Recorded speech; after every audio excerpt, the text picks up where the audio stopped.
नमस्कार। दुनिया में बहुत बड़े बड़े शासक हुए हैं, अलेक्जेंडर द ग्रेट से लेके अकबर महान और पीटर द ग्रेट से लेकर साइरस द ग्रेट तक, नेपोलियन और विलियम टू और हिटलर भी, जिन्हें विश्व विजय का ख्वाब आता था। ये सुबह शाम रात में सिर्फ एक ख्वाब देखते थे कि ये द ग्रेट हो जाएंगे और ये विश्व विजेता कहलाएंगे और ह्यूमन हिस्ट्री में सबसे बड़े एम्परर कहलाएंगे। एक मंगोल शासक थे जिनके दिमाग में ये नहीं था, लेकिन वो सिर्फ दौड़ते गए। उनका नाम था चंगेज़ खान। दूसरे थे तैमूर। तो अब अमेरिका को अपना खुद का तैमूर और चंगेज़ मिल गया है, जिसका नाम है डोनाल्ड ट्रंप। मैं ये क्यों कह रहा हूं? क्योंकि डोनाल्ड ट्रंप ने क्लियर कर दिया है कि वो अब विश्व विजय अभियान पर निकल जाएगा। अमेरिका उसने जीत लिया, अब वो विश्व विजय अभियान करेगा। ये विश्व विजय अभियान कहाँ से शुरू हुआ? ये कनाडा को मान लेना चाहिए कि वो हमारा 51वां स्टेट है। 50 स्टेट है अमेरिका में, वो उसको मान लेना चाहिए कि वो एक अमेरिका का पार्ट है। उसका state number 51। I said to Trudeau, I said, why are we subsidizing you $200 and $250 billion a year? I said, what would happen to Canada if we didn't? He said, Canada would be obliterated if that happened. I said, then Canada should be a 51st state. And that's where we are now.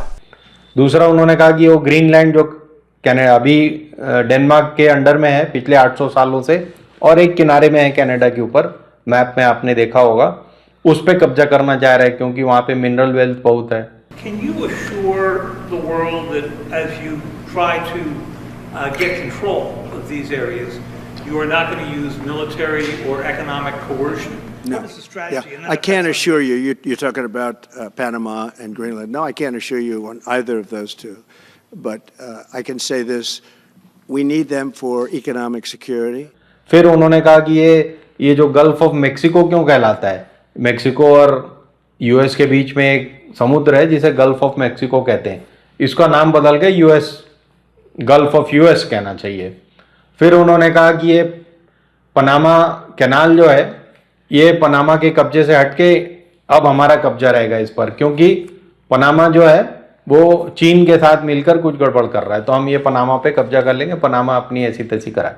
China is operating the Panama Canal, and we didn't give it to China. We gave it to Panama, and we're taking it back.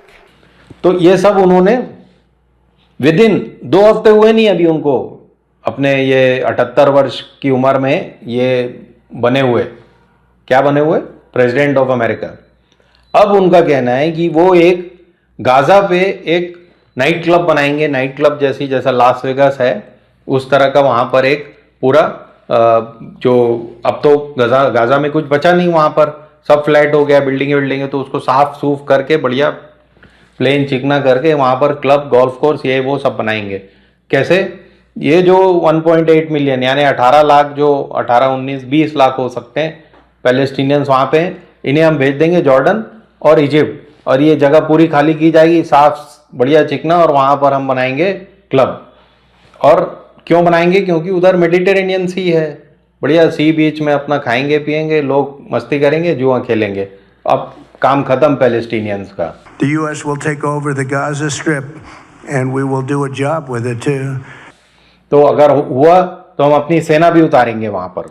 And I don't want to be cute, I don't want to be a wise guy, but the Riviera of the Middle East, this could be something that could be so bad, this could be so magnificent.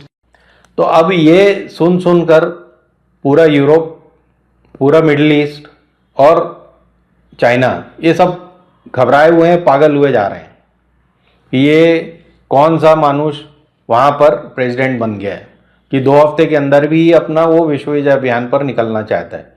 अब problem US constitution के साथ क्या है कि वो अपने president को almost king emperor के जितना पावर देता है, मतलब सुल्तान मुगल बादशाह की तरह उसे पावर रहते हैं, वो जो चाहे वो कर लेता है। हालांकि कांग्रेस है और उनकी सीनेट भी है जिसे फैसले लेने होते हैं, लेकिन ये अब सब को इन्होंने दबा दिया है। किसने? ट्रंप और इलॉन मस्क ने। इलॉन मस्क कौन है? ये दुनिया के सबसे अमीर आदमी, जिन्होंने 100 मिलियन $150 मिलियन लगा के ट्रम्प को जिताया है, तो अब वो क्या कर रहे हैं मनमानी। उन्होंने एक डोजे नाम का अपना जो कि अमेरिकन कॉन्स्टिट्यूशन में नहीं है ये डिपार्टमेंट, उस डिपार्टमेंट के हेड बन गए और दनादन उन्होंने लोगों को सैक करना शुरू कर दिया है। वहाँ की जो FBI है, जो हमारी CBI की तरह होती है, उसमें से करीब 1/3 यानी वहाँ 15,000 लोग हैं FBI में, उसमें से 5,000 लोगों को गुड बाय कर दिया है। जुडिशरी में से भी और प्रोसिक्यूशन में से, मतलब जो ऑफिशियली एडवोकेट जनरल और ये सब होते हैं, जो सरकारी वकील होते हैं, उन सब में से भी उन्होंने सफाई शुरू कर दी कि जो लोग ये महाराज धीराज जिले इलाही ट्रम्प के खिलाफ कर रहे थे काम, उनको भगाओ यहाँ से। तो अब अमेरिकन कोर्ट्स को डिसाइड करना है कि ये अनलिमिटेड पावर्स हैं क्या अमेरिकन प्रेसिडेंट के, या ट्रम्प 78 साल की उम्र में अपने आप को विश्व विजयी और जिले इलाही समझने लग गए और ऐसा वो करना चाहते हैं। तो ये अमेरिकन पीपल को डिसाइड करना है, अमेरिका के लोगों को डिसाइड करना है कि वो ऐसा होने देंगे या नहीं होने देंगे। बाकी विश्व तो नहीं चाहता और नहीं भी होने देगा, क्योंकि ये सब हिटलर के साथ ख़त्म हो गया। अब बहुत सी कंट्रीज़ के पास न्यूक्लियर पावर है, बहुत सी कंट्रीज़ के पास तमाम टेक्नोलॉजी है और ये होना मुश्किल है। चाइना अगर अड़ गया, और ये सब करके ट्रम्प जो है वो चाइना को नंबर 1 बना देगा, क्योंकि जिस दिन चाइना का मन आएगा वो ताइवान पे कब्जा कर लेगा और पता चलेगा ट्रम्प को अपनी ताकत का, क्योंकि वो कुछ नहीं कर पाएंगे वहाँ पर। तो ये इस तरह की विश्व विजयी अभियान यहाँ पे बनाते रहो, उधर चाइना कब्जा करना शुरू कर देगा। अफ्रीका पे उसने बहुत सारा कर लिया है, साउथ अमेरिका पे कर लिया है, लेकिन लैंड पे कब्जा नहीं किया। उन्होंने पैसे दे रखे हैं, लोगों को उधार दे रखा है, यानी कंट्रीज़ को उधार दे रखा है, और उनकी मिनरल वेल्थ वो ले रहे हैं, खरीद रहे हैं। अब ये दूसरा अभियान है जहाँ पे हम लैंड मास पे कब्जा करना चाहते हैं ये ट्रम्प महाराज। तो क्या होगा, देखने लायक होगा। जॉर्डन और इजिप्ट क्या पैलेस्टीनियंस को लेते हैं या नहीं लेते हैं? क्या वो पैलेस्टीनियंस फाइनली मोदी की गोदी में गिरेंगे? क्या अमेरिकन जो लोग हैं, जो वोटर हैं, वो जगेंगे?